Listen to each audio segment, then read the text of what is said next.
Hey there, Catholic fans. BT here. Thanks so much for tuning into episode 15. Hey, real quick, I want to give you a heads up regarding something really cool we've got planned. Our Catholic podcast finale is quickly approaching, and we want to close it out with a bang. So, on March the 14th, we're hosting a Catholic live event here in Atlanta. We've got an amazing night planned of behind-the-scenes stories, inspiring speakers, and even more crazy Atlanta history. I've had the privilege to connect with so many of you, and nothing would make me happier than meeting you in person. So, I hope you'll join us. Save the date, March the 14th. Stick around till the end of the episode, and I'll give you the inside scoop on early bird ticket pricing. Okay, that's all. Enjoy the show.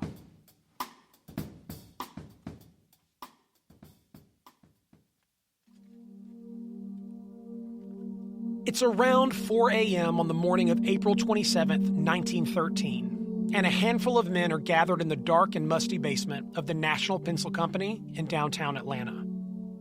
A lantern is their only source of light as they stare at the cold body of a factory employee, 13-year-old Mary Fagan. Among these men are seasoned police veterans, a lone newspaper reporter, and a black man named Newt Lee. Newt Lee was the factory's night watchman who discovered the body about an hour earlier. The men crouched to get a closer look.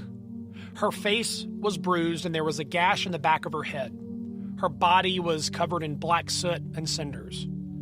A cord was wrapped around the girl's neck, indicating strangulation as the cause of death. And finally, clear signs of sexual assault were on Mary Fagan's body and clothing. The men continued their search, fanning out to canvass the dimly lit underground chamber. This scan of the crime scene turned up even more clues. A blood-stained handkerchief. One of Mary Fagan's shoes removed from her foot and tossed aside. A trail cut into the dirt of the basement leading from the freight elevator. This suggested that the body had been brought down the elevator and dragged to its current location. They also observed in the far corner of the basement a door, which led to a back alleyway behind the factory. Now, this door was normally nailed shut, however, it showed evidence of having been pried open. Of course, the most intriguing clue discovered that night were two notes lying in the trash around Mary Fagan's body. They were written by hand, but roughly scrawled. Here's what the first note said, quote, "He said he would love me, land down, play like the night witch did it, but that long, tall, black Negro did boy hisself." End quote.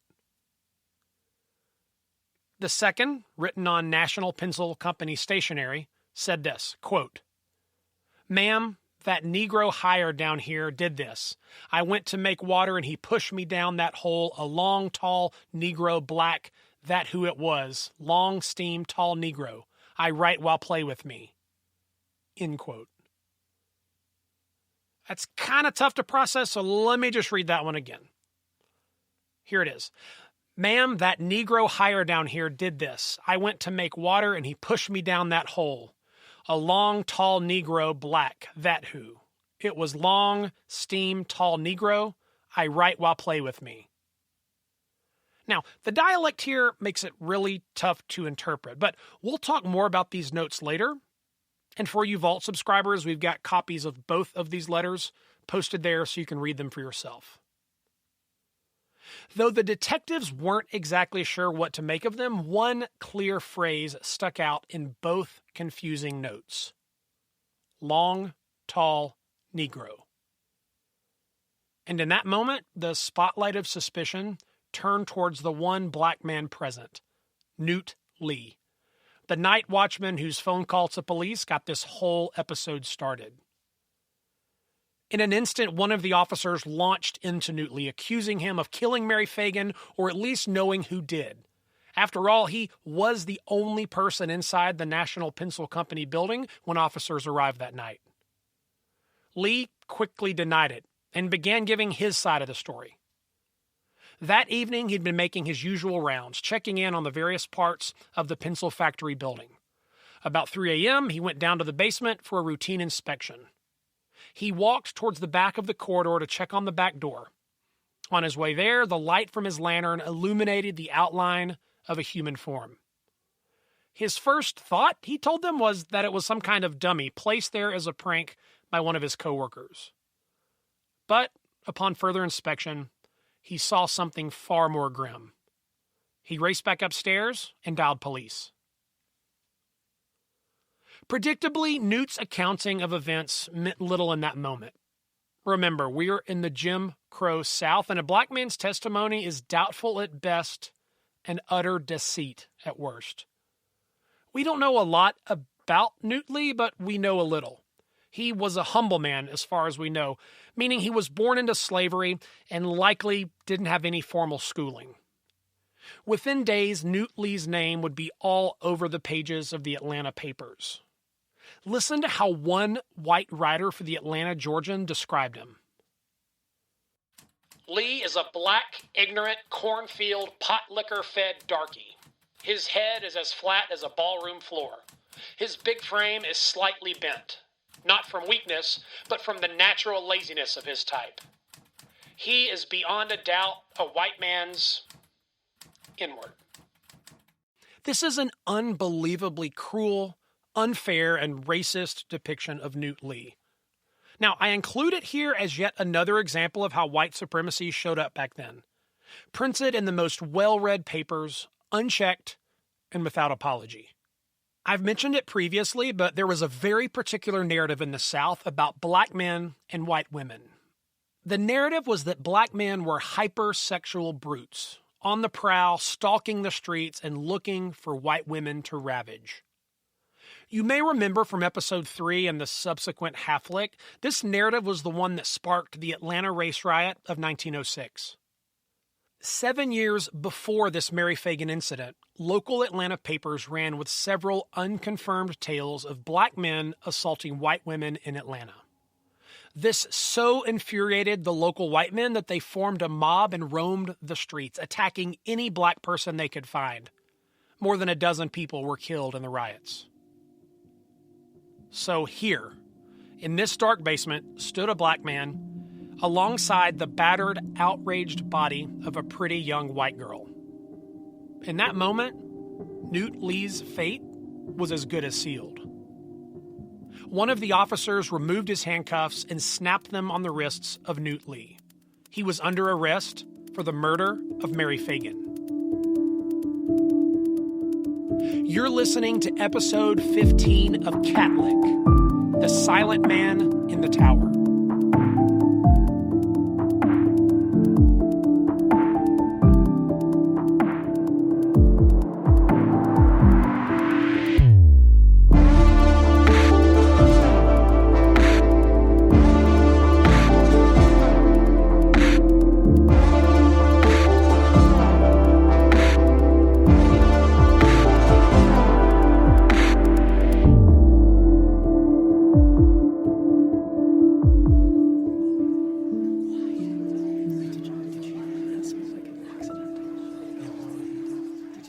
After arresting Newt Lee, the group of officers escorted him back upstairs to the main floor of the National Pencil Factory.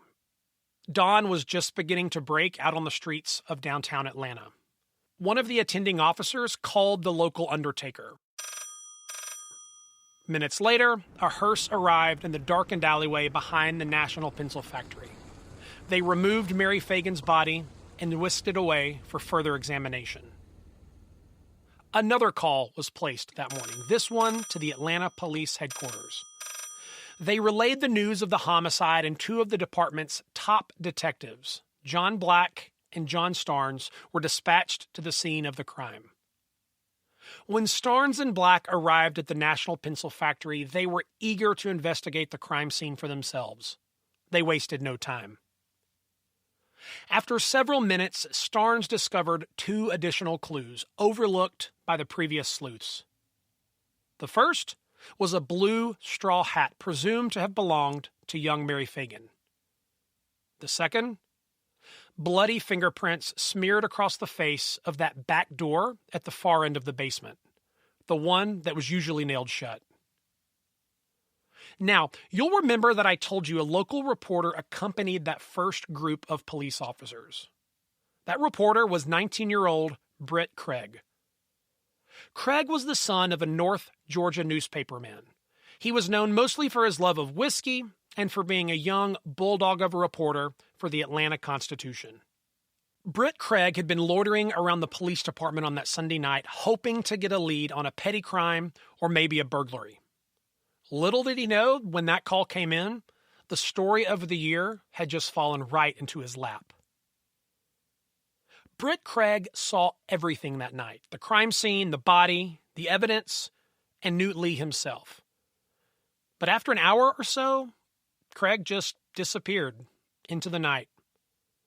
Racing back to the Constitution's newsroom, he knew he had a brief window of time to file his story before the printing presses started humming. Why was Britt Craig in such a hurry to file his story on that sleepy Sunday morning? Well, to understand that, we've got to go back to episode 7 of Catlick. That's when I introduced you to the controversial media magnate named William Randolph Hearst.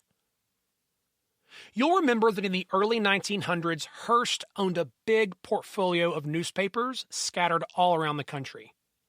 And each of them followed his formula of yellow journalism. This formula outsold other papers by exaggerating headlines, stretching the truth, fabricating facts, and sensationalizing crime and scandal. Readers ate it up. You may also remember that back in February of 1912, Hearst acquired one of Atlanta's top 3 papers, the Atlanta Georgian. So by the time of Mary Fagan's murder, Hearst's strategy had been active in Atlanta for about 14 months. And as the months passed, Hearst's men dialed up the sensationalism. The people of Atlanta noticed, and the paper's circulation soared. This move, in turn, put the pressure on Atlanta's other 2 papers, the Journal and the Constitution. So by the time Mary Fagan's body was discovered, there was an all-out circulation war already swirling in Atlanta. The 3 rival newsrooms did whatever had to be done to get even the slightest scoop on their competitors. So, it's safe to say that as Britt Craig raced to the newsroom of the Constitution that morning, he knew he had the chance to impress his bosses by breaking a big story. And that's exactly what happened. On Sunday, April 27th, the Constitution was the first to print the tale of a pretty young white girl, raped, murdered, and then discarded into the belly of one of Atlanta's child labor sweatshops. Because info was still scarce, that first article wasn't very big. It offered the basic details, and that was it. However, across town, those basic details would catch the eye of Foster Coates, managing editor of the Atlanta Georgian. Foster Coates was one of William Randolph Hearst's closest allies. Coates was a newspaperman through and through. He crafted seductive, sizzling headlines, and he had an instinct for knowing exactly what stories would sell papers. When William Randolph Hearst hired him years earlier, it was a huge get. He'd been working for Hearst's chief New York rival, Joseph Pulitzer. But in recent years, Hearst had dispatched Coates to newsrooms across the country, places like Boston, Chicago, and San Francisco. Coates was the guy Hearst sent in when he needed someone he could trust, someone who could transform these stodgy old papers from boring to bombastic. In April of 1913, Coates was given a new assignment, the Atlanta Georgian. And he'd arrived in town that month, lodging at Atlanta's posh Georgian Terrace Hotel. And so, on the morning of April 27th, sitting in his hotel room, Coates brewed his morning coffee and opened up the pages of the rival Atlanta Constitution. His eyes scanned past mundane article after mundane article until it landed on one not so mundane. A 13-year-old girl brutally and mysteriously murdered inside the harsh environs of an Atlanta factory. He stopped. His eyes opened wide. He saw the latent potential. He saw scandal, rape, murder, and mystery. He saw a story that could tantalize an entire city and perhaps a nation. He flung the paper aside and reached for the nearest phone. The newsroom telephone rang. Sundays were usually slow around the newsroom, but not today. Snoozing reporters and staff were called in. All hands on deck. The Constitution may have won Sunday, but Foster Coates knew that Monday was his.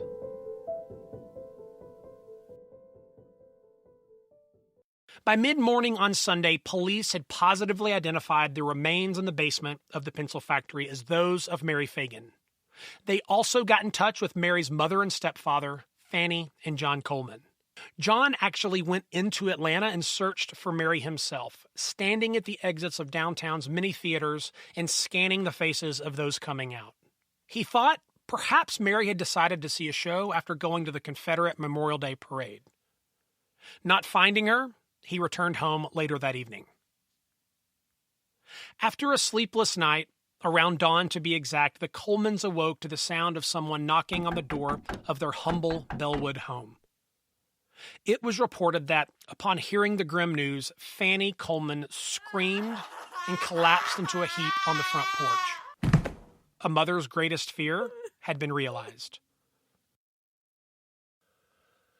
Throughout the day on Sunday, the Atlanta police continued their investigation, which would inevitably lead them to the home of Leo Frank, superintendent of the National Pencil Company. Leo Frank had moved to Atlanta 5 years earlier. Frank grew up in Brooklyn and was educated at Cornell University, where he got a degree in engineering. He was a northern transplant in the South's grandest city. In black and white photos from back then, Frank just looks like an engineer. He's a sharp-looking guy, always wearing a suit, sometimes a pork pie hat. But he also has a bit of a severe look.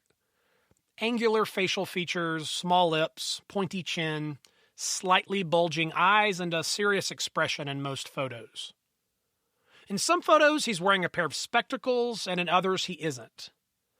For some reason, the glasses make him look a little bit villain-like to me, but for the most part, Leo Frank was well put together. The quintessential, sharp, no-nonsense, white-collar businessman of the early 1900s. Now, years before all this, Leo Frank had met Lucille Seelig, the daughter of a wealthy Jewish businessman. Within 10 months of meeting her, he proposed, and in 1910, the two were married. After the wedding, the Franks bought a home in the area around Washington Street, which is where most of Atlanta's wealthy German Jewish population put down roots. Today, this area is just south of the Georgia State Capitol building, and if you ever went to a Braves game at Turner Field, you were close by. As the superintendent of the Jewish-owned National Pencil Company, Leo Frank fit in well amongst Atlanta's elite German Jewish community. Now, I'm saying German Jewish because there was also an Orthodox Jewish community in Atlanta, which consisted mostly of immigrants from Russia and Poland. As I understand it, the two groups didn't really jive well. The German Jews were a bit more modern and integrated more smoothly amongst the Gentiles of the American South. The Orthodox Jews, on the other hand, were more old school, maintaining the traditions and customs of their homeland. Leo Frank was of the trendier German Jewish persuasion, and as such, he'd been recently elected president of the local chapter of the B'nai B'rith, a Jewish service organization and social club. By any measure, Leo Frank was well respected, a rising star and leader in Atlanta's Jewish community. The morning after Mary Fagan's body was found, police phoned the Frank residence. As the superintendent of the factory, Frank would have been able to answer all their questions about the facility and hopefully shed some light on who'd been there the day before. When no one at the Frank residence picked up the phone, detectives Boots Rogers and John Black decided to drive over to their house and speak with Leo directly. Around 7 a.m., they pulled up to the home of Leo and Lucille Frank. Lucille opened the door and the two detectives explained their business. She quickly called for her husband. When Leo Frank saw the two officers, he immediately suspected trouble. He asked if there had been a fire at the factory overnight. No, they told him, not a fire, but a tragedy. Frank, the information maven, responded with a series of rapid-fire questions. Detective Black thought Frank's questions were odd and that he spoke quickly, seemed nervous, and even looked a bit pale. The two officers explained to Frank that the body of a young girl had been found in the basement of the factory.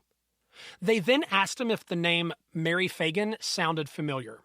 He said no, which wasn't that unusual given that Frank employed about 200 people at the pencil factory and most of them were young girls around Mary's age. Detectives Rogers and Black knew that Frank had been at the factory the day before, so they asked him if he remembered a girl with long hair coming by his office to collect her pay. Frank said he did remember a girl like that stopping by, but he didn't know her name was Mary Fagan. The detectives needed to know for sure if the dead girl found in the basement was the same girl who'd stopped by Frank's office to pick up her paycheck, so they asked Frank if he would accompany them to the mortuary. He agreed.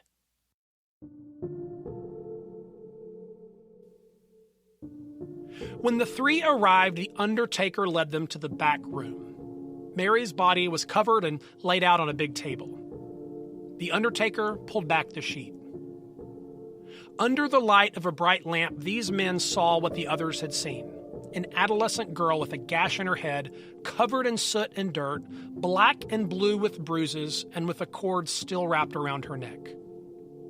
"That's her," Frank said, confirming that the girl before him was the same one who'd stopped by his office.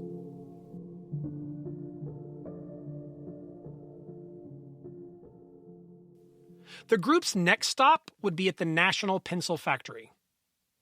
When they arrived, they were met by an employee of the factory, a guy named N.V. Darley. Darley was in charge of personnel and was a close associate of Leo Frank's. The group walked to one of the office suites where they found a gaggle of police officers and a handcuffed Newt Lee waiting on them. Frank, a meticulous record keeper, retrieved his pay ledger. He opened to it, flipped a few pages, and then pointed to an entry bearing Mary Fagan's name, confirmation that she had, in fact, come by his office that day, sometime between noon and 1 p.m. Next, the group would venture into the basement to survey the location where the girl's body was discovered. The men filed into the factory's lone freight elevator that serviced the basement. As the elevator slowly descended, several of the detectives observed that Frank seemed nervous, maybe even a bit fidgety. When the elevator reached the floor of the basement, the men were overwhelmed by an unexpected but identifiable odor: feces. As it turns out, earlier that morning, an investigator had discovered a very strange clue. A fairly fresh pile of undisturbed human excrement deposited on the ground beneath the elevator. So, when the men reached the bottom of the elevator shaft, it was the stink of smashed poo they were met with. We'll revisit this mystery feces later. As the men moved into the earthen corridor of the basement, an officer pointed out the spot where Mary's body was found. During this process, someone noticed that the back door had been left cracked open. Frank insisted that the door be nailed shut as it had been before, otherwise it posed a security risk to the factory. Darley quickly retrieved a hammer and nails, and Leo Frank went to work. Well, according to the testimonies of those who were there, he tried to go to work. With hammer in hand, Frank couldn't connect with the nails, and his hand shook. With each swing of the hammer, another embarrassing miss as the rest of the men looked on. Sensing his embarrassment, Darley jumped in, taking the hammer out of Frank's hand and finishing the job for him. Having visited the mortuary and now the pencil factory, the men had one more stop for Leo Frank: the police headquarters. They wanted him to evaluate the 2 handwritten notes. However, upon arrival, the men were told that the notes weren't there. A reporter for the Journal had borrowed them but promised to return them shortly. Apparently, reporters borrowing evidence back then wasn't all that uncommon. After that, Leo Frank was told he was free to leave, and by 11 a.m. he was back home enjoying a Sunday morning with his wife.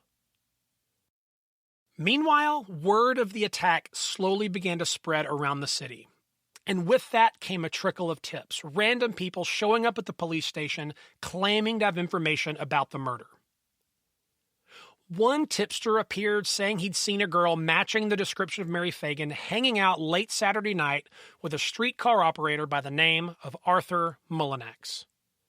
Apparently, this guy had spotted them in a dark and lonely part of downtown, which made him a bit suspicious. The police quickly dispatched an officer to find Mullinax, and within a couple of hours, he was brought in for questioning. The streetcar operator admitted to knowing Mary Fagan, and that was cause enough for suspicion. He was arrested on site. Within just hours, police now had 2 solid suspects in custody.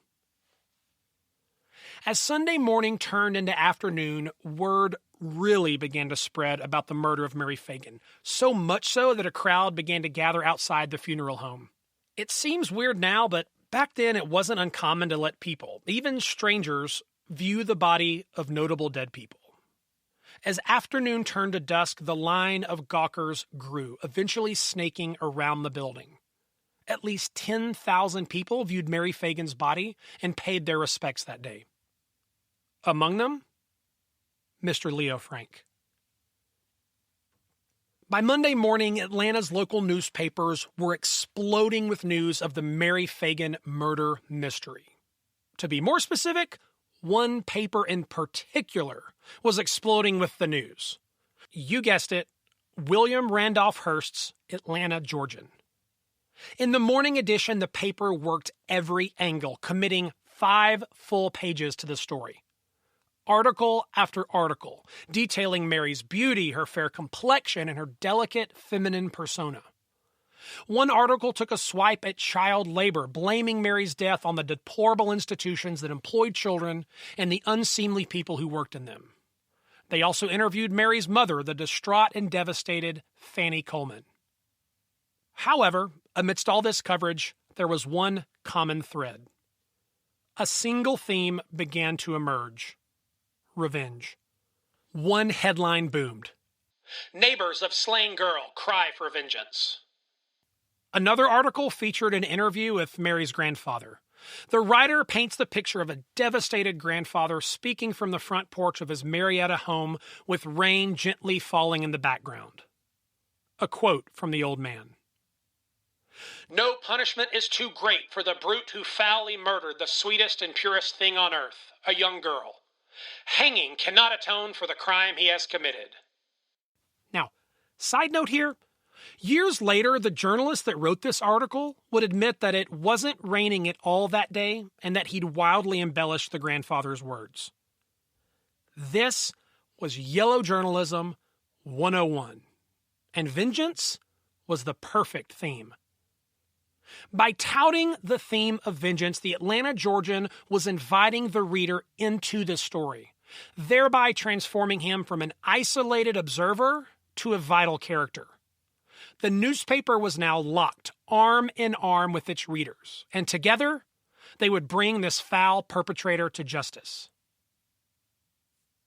So, in typical Hearstian style, the Atlanta Georgian raised the stakes by offering a $500 reward for, quote, exclusive information leading to the arrest and conviction of the murderer, end quote. This was turning into Atlanta's very own headless torso case, the story that had taken New York by storm back in 1897. And now, every Atlantan was an investigator. Every Atlantan was now a detective. And now, the streets of Atlanta were besieged with every manner of amateur sleuth, and the people ate it up. Down on the streets, people could not buy Foster Coates' morning edition of the Georgian fast enough. He smelled money.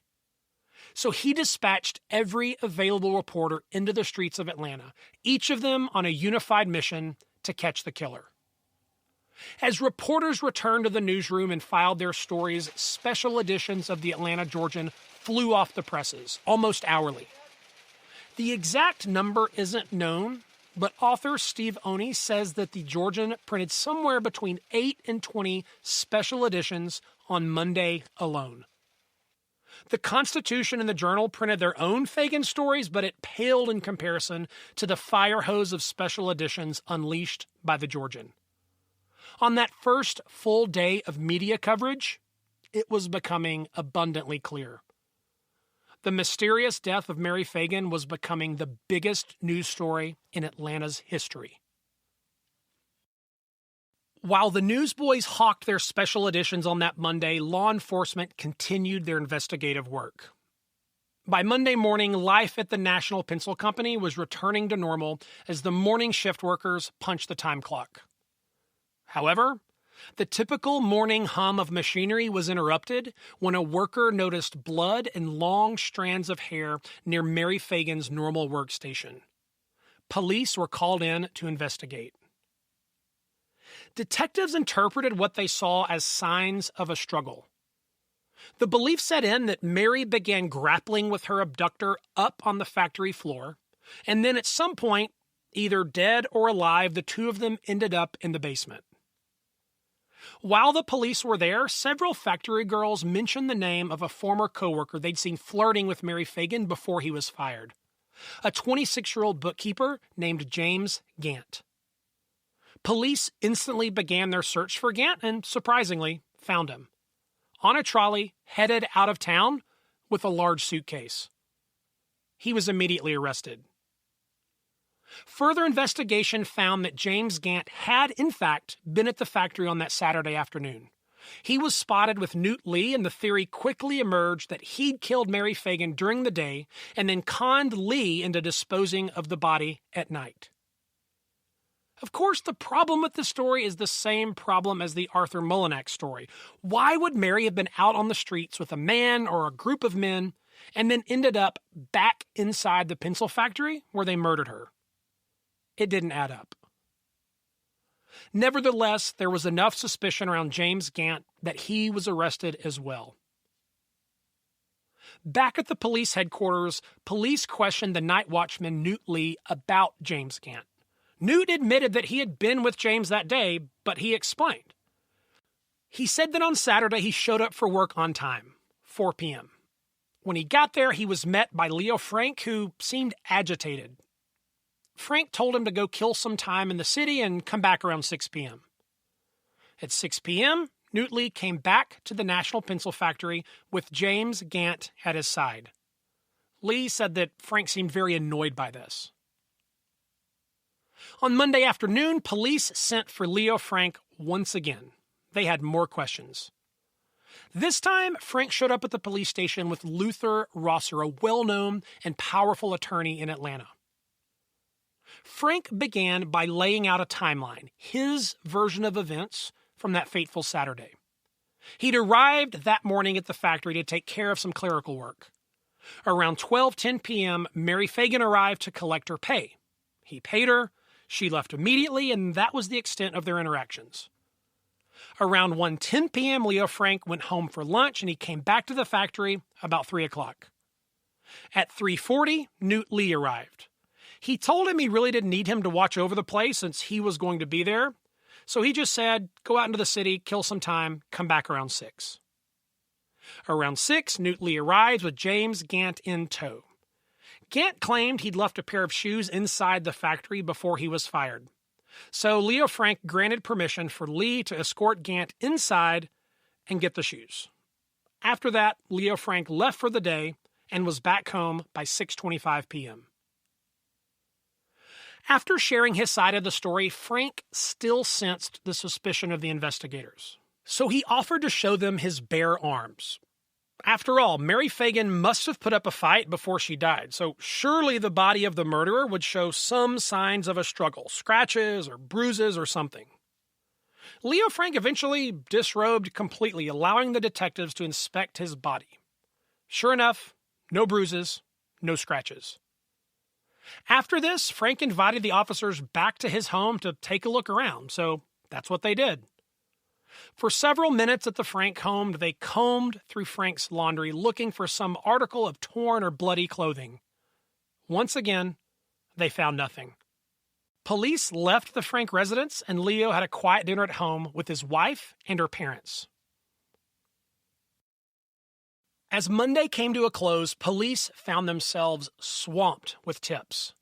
Suddenly, everyone had a sighting or a theory about Mary Fagan's demise. One of the reports came from a man who said he saw a girl who looked like Mary Fagan walking with a group of men downtown, but that she was sluggish and stumbling as if drugged. Now, there was a very popular theory circulated around Atlanta for years that predatory men were drugging young, pretty white girls and then enslaving them in brothel basements. At the time of Mary Fagan's death, there were at least 50 known brothels operating in downtown Atlanta, though we're not sure if any of them were holding any women captive. Thanks to payoffs and political favors, police mostly just ignored the Atlanta brothel district. Mostly. On Tuesday morning, all 3 Atlanta papers unleashed a torrent of Mary Fagan news, updates, and conspiracies. Not wanting to be outdone, the Constitution announced that they would give a whopping $1,000 for exclusive information leading to the girl's killer. It was also announced that day that both Arthur Mullinax and James Gant had been exonerated. Upon further investigation, both Mullinax and Gant had reasonable alibis regarding their whereabouts and activities throughout the day on Saturday. With these 2 suspects now free, the attention of the investigators turned squarely towards Newt Lee and Leo Frank. On Tuesday morning, Leo Frank looked up from his desk at the National Pencil Company when a uniformed officer appeared in his doorway, informing him he was under arrest for the murder of Mary Fagan. Frank was loaded into the back of a police car and rushed to the police headquarters. By the time he arrived, a horde of reporters was already there. They'd been waiting. Pushing through the crowd, Leo Frank paused and made a rare statement. I am not guilty. Such an atrocious crime has never entered my mind. I am a man of good character, and I have a wife. I am a home-loving and God-fearing man. They will discover that. It is useless to detain me unless for investigation and for information I might be able to give. Frank was quickly led away to a cell in the Fulton Tower. Yep, that's the same Fulton Tower that housed all those suspects in the Ripper cases. It's the same Fulton Tower that held those prisoners from Forsyth County. However, it's probably safe to assume this was the first Jewish Cornell grad in a suit to check into the city's infamous jailhouse. On the Tuesday Leo Frank was taken in, there were lots of developments with the case. The main one being that police had developed a new theory. Leo Frank killed Mary Fagan, and Newt Lee was his accomplice. Several bits of evidence seemed to support this theory. For one, the Atlanta Journal, which was the paper that had borrowed the 2 murder notes, published copies of them in the paper. They announced that they'd brought in some handwriting experts who compared the notes with Newt Lee's handwriting, and the experts were certain that Lee wrote the notes. Additionally, the police brought in 2 special interrogators, both white, to meet with Lee one-on-one. One of them allegedly had a knack for getting black people to talk. Well, in the course of doing whatever it is a charlatan like this does, Lee broke down, loudly weeping and declaring his innocence. The meltdown seemed sincere, and this was enough to convince the interrogator that he was innocent. The next interrogator, and this is even crazier, employed the use of a pistol. At one point, he shouted at Newt Lee and fired a bullet into the ceiling. Once again, Lee broke down in a fit of fear and tears and proclaimed his innocence. This interrogator, like the first, was convinced. Newt Lee wasn't the guy. After this charade, the spotlight of suspicion began to shift away from Newt Lee. Though Lee was still suspected of being a witless accomplice, the real focus was now squarely on Leo Frank. When news of this shift leaked, the Atlanta Georgian pounced. In their 6th special edition of the day, they printed a massive headline on the front page. "Police have the strangler." And beneath it, a picture of Leo Frank. Though the character of James Bond wouldn't be created for another 40 years, the Georgians' image of Frank sort of cast him as a classic James Bond villain. He's wearing a black suit, a black bowler hat, and black sunglasses. And the headline was certain. It didn't say, "Police have a new suspect." It didn't say, "Police think they have the strangler." No. This was a Hearstian headline. And Hearstian headlines were clear and certain. Police have the strangler. And all of Atlanta knew it. On Wednesday, April 30th, the opening session of the coroner's inquest was held. This was sort of an informal hearing hosted by the coroner to determine if enough evidence existed to bring Leo Frank and or Newt Lee to trial. Leading the proceedings that day was Atlanta coroner Paul Donahue. On Wednesday afternoon, as Donahue directed the proceedings, a shocking new bit of information emerged. A 15-year-old newsboy named George Epps testified before the group that he had actually ridden on the same trolley with Mary that Saturday morning. He testified that as they rode towards Atlanta with the skyscrapers getting closer, Mary told him her plans for the day. She intended to go to the Confederate Memorial Day Parade and then see a movie at one of the downtown theaters. But first, she had to swing by the pencil factory to pick up her paycheck. However, she told him something else. She expressed to him that she was scared of her boss, a man named Leo Frank. Here's what the 15-year-old newsie said. Again, I'm quoting here. She began talking about Mr. Frank. When she would leave the factory on some afternoon, she said Frank would rush out in front of her and try to flirt with her as she passed. She told me that he had often winked at her and tried to pay her attention. He would look hard and straight at her, she said, and then would smile. It happened often, she said. She told me she wanted me to come down to the factory when she got off as often as I could, to escort her home and kind of protect her. Now, it's worth noting here that in 1913, this was a really common fear of parents whose kids worked in these factories. With powerful men overseeing hundreds of child workers, it's easy to imagine how that power could be abused. And if your daughter was particularly pretty, your fear of her catching the eye of one of her supervisors was very real. This George Epps testimony felt like a bombshell, though some must have wondered if he'd been influenced by the previous day's strangler story and photo of Frank. The next day, the Constitution relayed the salacious George Epps story with a screaming headline. Frank tried to flirt with murdered girl, says her boy chum. All of Atlanta was abuzz as a new image of Leo Frank came into view.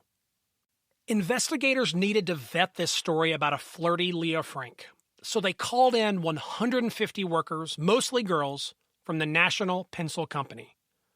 The factory shut down for a day as a stream of young women flowed in and out of the Atlanta Police Department, each of them giving their opinions on Leo Frank and life at the pencil factory more broadly.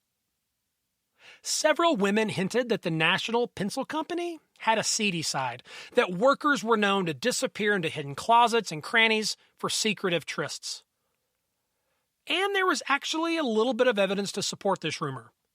In yet another search of the factory basement, investigators discovered a hidden compartment containing a filthy makeshift mattress surrounded by what looked like the footprints of young women. However, one of the most interesting statements amongst all those given that day came from one of the factory's male workers, Paul Whitaker. Listen to what Paul said. Quote, I have seen Mr. Frank at times when talking to some of the women employees. It seemed to me that he rubbed up against them a little too much. I noticed this often, but never said anything about it. End quote. Investigators received countless stories that day, many of them later proving to be false, likely the fantasies of teenagers who'd been reading the newspapers. After all the factory workers made their statements, Leo Frank was called upon to testify before the coroner's inquest. He appeared before them, calm, collected, and well-dressed. They questioned him for 4 hours, and he explained, now for the second time, everything that happened to him on that Saturday. His story was consistent. After that, he retired to his cell in the Fulton Tower. Now, in the coming days, Leo Frank would go mostly dark. Though he cooperated with the authorities, he gave the press nothing.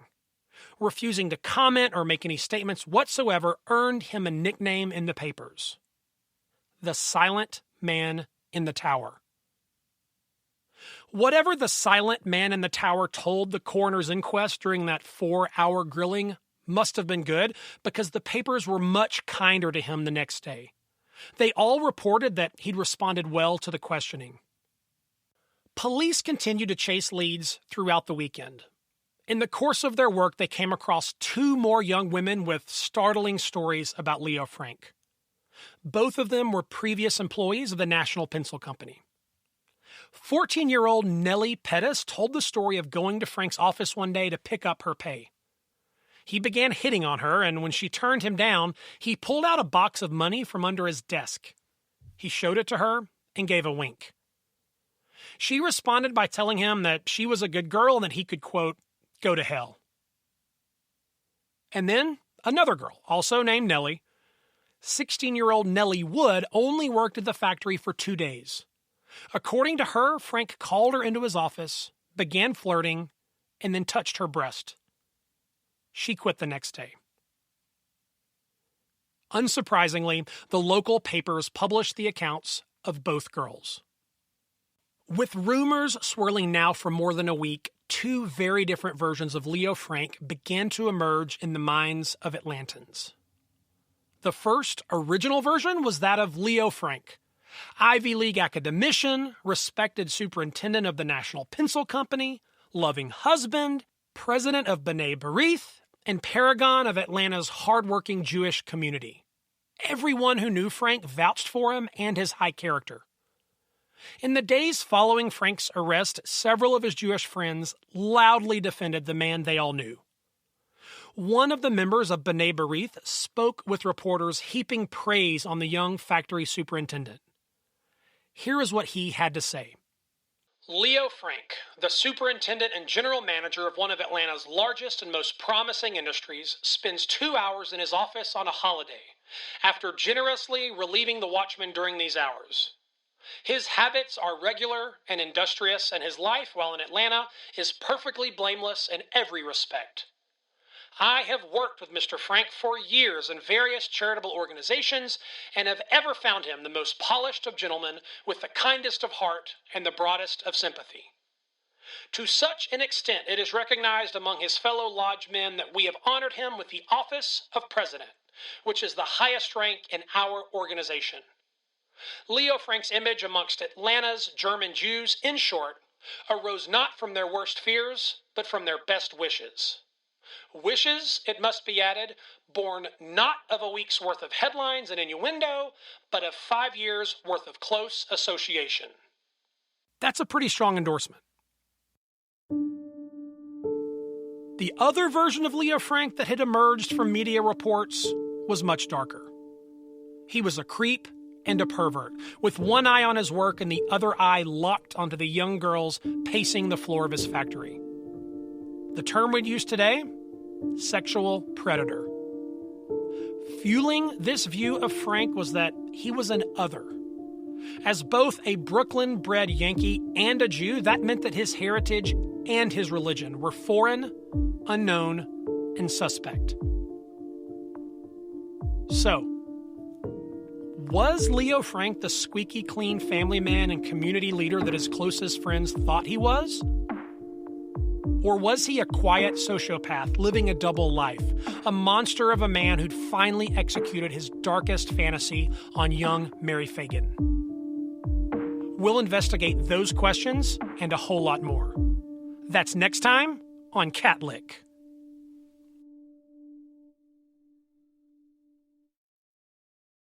Hey there, I hope you enjoyed episode 15. I'm really thankful that you listened. Hey, as I mentioned at the top of the episode, we're hosting our Catholic finale show on the evening of March 14th. It's going to be an amazing night of true crime, history, mystery, and more. We're currently finalizing an incredible lineup of speakers, and our goal is to make the night fun, light, funny, and inspiring. I'll also be speaking and throwing in some of my favorite Atlanta history stories that we didn't have time to cover in Catholic. I'm dying to meet so many of you who've reached out since Catholic launched, so I want to personally invite you to join me and the rest of the Catholic team on March the 14th. The Catholic finale show is going to be held at an incredible new venue in Atlanta's historic West End neighborhood. And I hear there will be a super fun after party with tasty adult beverages. This is a ticketed event, and early bird tickets will go on sale February the 4th. We're capping the number of early bird and early bird VIP tickets, so write that date down. Tickets go on sale Tuesday, February 4th at Catholic.com. Oh, one more thing. We're bringing back the Catholic walking tours during that same weekend. We'll have very limited spots, but those details will also be available on February 4th. As always, just check Catholic.com for details. That's it. Roll the outro music. Catholic is recorded in Atlanta's historic Cabbagetown neighborhood. Executive producer, Walnut Ridge Harmon. Original music for this episode provided by Duciel. Cover art by Rachel Eleanor. Catholic store manager, Brett Harmon. Catholic Instagram follower of the week, Archer and Bo. Catholic Instagram hashtagger of the week, Marjorie Perry. Catholic Instagram story stars of the week, Emily Furcus and Ashley M. Doty. Catholic hater of the week, from username 1142020, who says this: I'm not sure why I keep listening. Well, 1142020, I'm not sure why you are either, but thanks anyway. Don't forget the Catholic Vault is still calling your name. Every week it gets better and better. We've now got visual artifacts posted for all 15 Catholic episodes, including all kinds of interesting nuggets around Mary Fagan and Leo Frank. It's awesome. Get access in about 60 seconds at Catholic.com. Just click on Vault. That's Catholic.com, then click on Vault. And finally, Catholic is independently written and produced by me, BT Harmon, signing off. I'd like to remind you to save old buildings, build bike lanes, and vote for public transit. We'll see you in the next episode.